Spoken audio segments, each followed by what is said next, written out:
Okay, so when revenue targets get missed, maybe again, the conversation inside the company, it almost always goes external, right? You hear things like blaming the market or the competition, maybe the whole economy. But what if that whole story is, well, just wrong?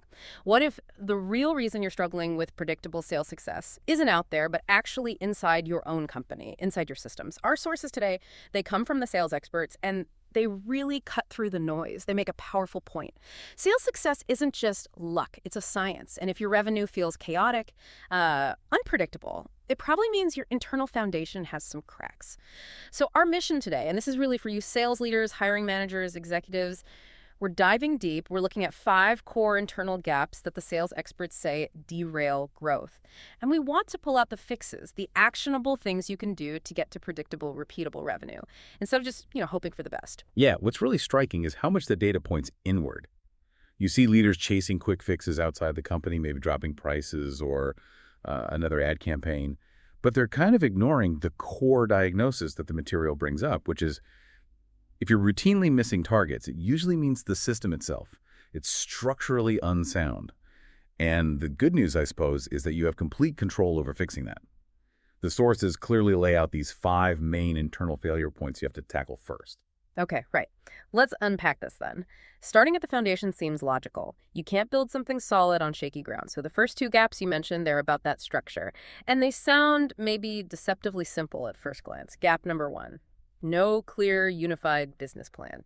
And we're not just talking about some slides you look at once a quarter. This is about a living guide, something that tells every single department, legal, HR, sales, everyone what success looks like, and crucially, where the resources go. Exactly. Without that single vision, departments they start optimizing for themselves, right? You get silos. Marketing might chase clicks, not actual qualified leads.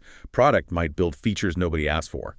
And the friction between these groups, it just grows and grows. The cost of that kind of organizational drift, it's huge. If everyone's not aiming for the same revenue goal, you're basically just wandering around wasting energy.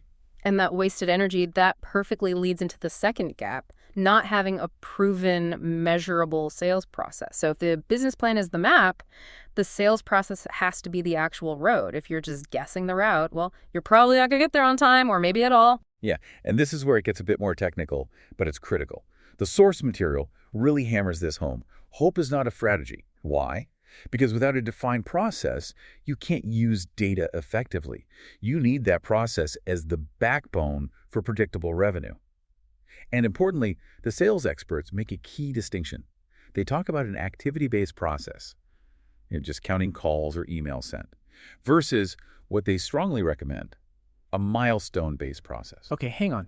Tell me more about that. Why is focusing on milestones so much better than just tracking activity? Well, activity doesn't mean progress, does it? You can make 100 calls and not advance a single deal.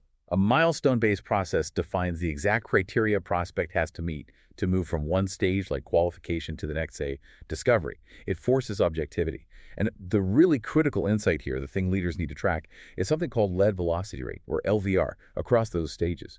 LVR tells you how fast qualified leads are actually moving through your pipeline. It's a much, much better predictor of future revenue than just looking at the current pipeline value. That visibility, yeah, that sounds absolutely crucial. If you don't know where deals are stalling, maybe 60% get stuck at the proposal stage. You can't fix it. You can't optimize. But, okay, even if you have a perfect plan and a perfect process, it can still fall apart if the rest of the company kind of sees sales as, I don't know, some necessary evil over in the corner.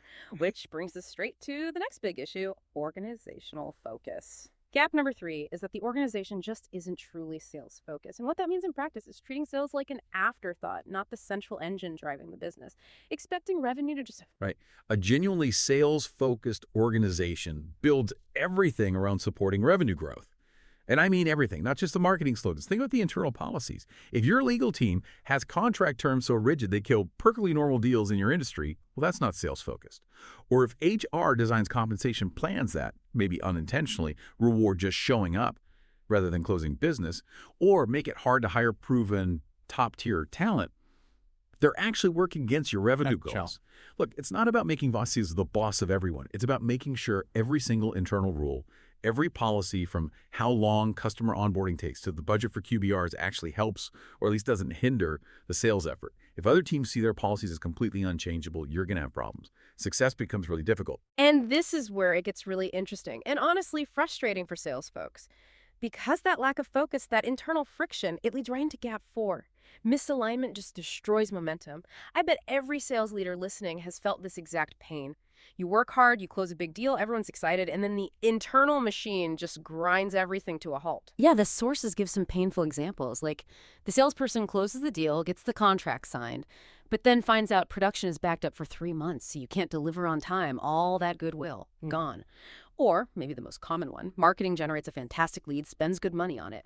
But your internal system for routing that lead is so slow or complicated that it takes, say, 72 hours for a salesperson to follow up. That lead is guaranteed to be cold by then. Absolutely. That friction is like putting a huge tax on your potential revenue. It's the direct result of not having that organizational focus we just talked about, that gap 3. Misalignment isn't just annoying. It creates a bad customer experience and directly leads to lost sales. Think about it from the executive level. You've maybe invested a lot in training your sales team to be fantastic closers, right? But then your own accounting department rejects standard payment terms that were needed to win the deal. That's wasted investment, wasted effort. It's maddening. So the solution here is really clear. Every single policy, every department's process needs to align around one core mission: seamlessly closing and retaining business. That means open communication, integrated systems, and actively looking for and removing those friction points from how a lead gets handled initially all the way through to invoicing and delivery. Okay, so we've covered the architecture of the plan, the process, the overall company focus, and making sure everyone's aligned. That's the system. But even the best system needs skilled people operating it. And that brings us neatly to the 5th and final internal gap, the human element. Gap 5 is straightforward. Your salespeople aren't properly trained, or maybe not trained continuously. We sometimes think of selling as this innate talent, someone's either born a salesperson or they're not. But the sources really push back on that. They argue that selling, much like being a top engineer or a pro athlete, involves specific, measurable, teachable skills. Sure, natural talent helps, but it's the disciplined, ongoing training that creates consistency. That's what separates the okay performers from the true top producers who hit their numbers reliably quarter after quarter. This is a really important investment decision for executives. The source material actually uses a great analogy. It mentions Sir Alex Ferguson talking about David Beckham. Ferguson pointed out that Beckham practiced free kicks with this incredible discipline, aiming for an accuracy that, frankly, others just didn't bother with. And that accuracy, that consistency under pressure, it comes directly from relentless practice and training.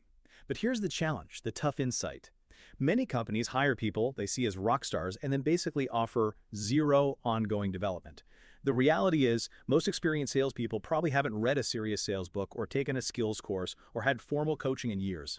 If you want elite performance, if you want predictable results, you must invest in continuously training your best people. And you need a disciplined process for only hiring proven talent to begin with. There's a hidden cost every time a deal slips away because of an accuracy gap, maybe a mistake in discovery, or a weak closing technique that proper training could have fixed. You're paying that cost whether you realize it or not. That hidden cost idea really ties it all together, doesn't it? Because if you don't have a clear plan, gap 1, or a measurable process, gap 2, then how do you even know what skills to train for, gap 5?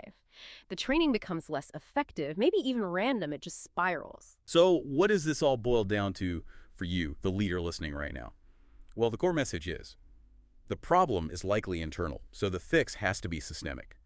The big strategic takeaway from the sales experts is to stop just tinkering around the edges. You need to commit to some fundamental changes in your internal architecture. We can really distill this down into, say, 4 key actions, 4 imperatives that should drive your strategy right now if you want real sales success. First, build that strong, unified business plan. Make sure it directs every single department's goals and resources, no exceptions. Second, move now to a repeatable, measurable, milestone-based sales process, one that lets you track that land velocity rate and see exactly where your bottlenecks are. Third, align the entire organization around supporting sales. Go through your HR policies, your finance rules, your legal terms. Do they help or hinder closing deals? Fix what hinders. And finally, fourth, invest. Invest relentlessly in ongoing disciplined training for your best salespeople. Treat selling like the high-stakes, specialized skill it truly is.